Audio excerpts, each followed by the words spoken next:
So let's talk about Bitcoin. Bitcoin is right now sitting at 118,636.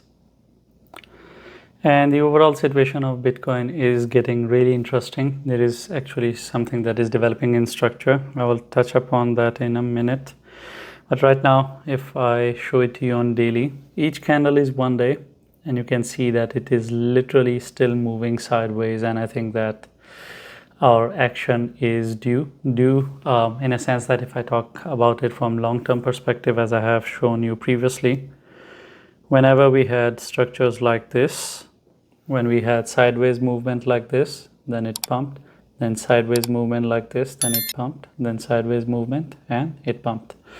So Bitcoin has a history of doing something like this, and it's nothing new. Even if we talk about the ending of this, of course it moved sideways, but then again it did the same thing, moved like this, and this is where we are sitting right now.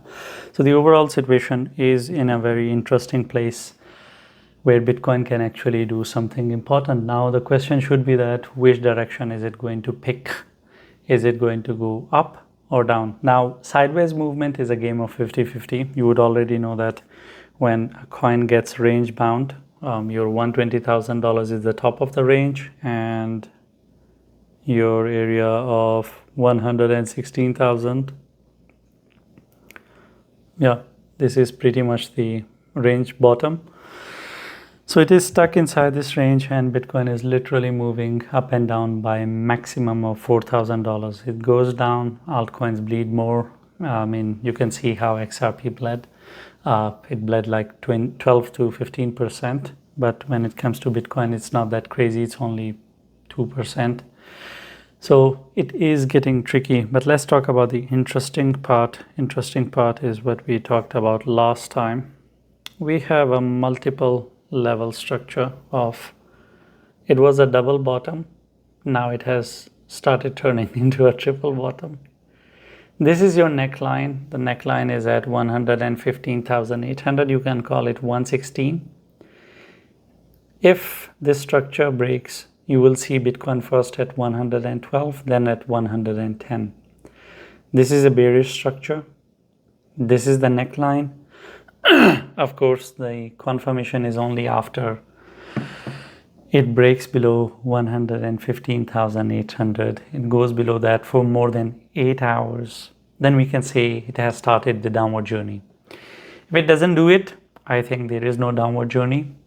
It will continue to play sideways game, or maybe it will just pump and maybe break above $120,000 that it is right now struggling with. So the overall problem that we have right now with Bitcoin is that it is not picking a direction.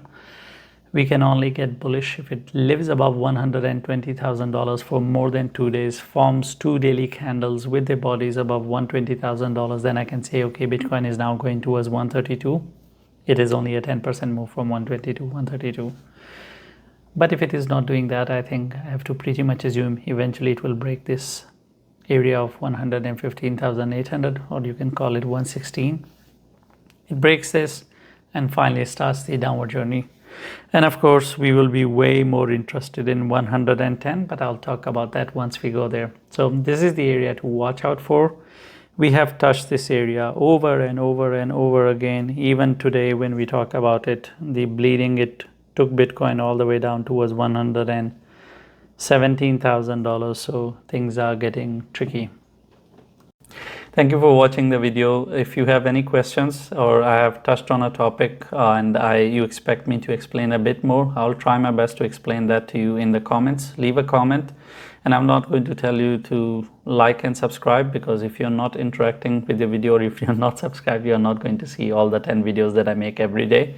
You're going to miss out on it, and I think you are educated enough to understand what to subscribe and what not to, because if you want to miss out on it, then why not? It's for your own good, and you should know better what is good for you.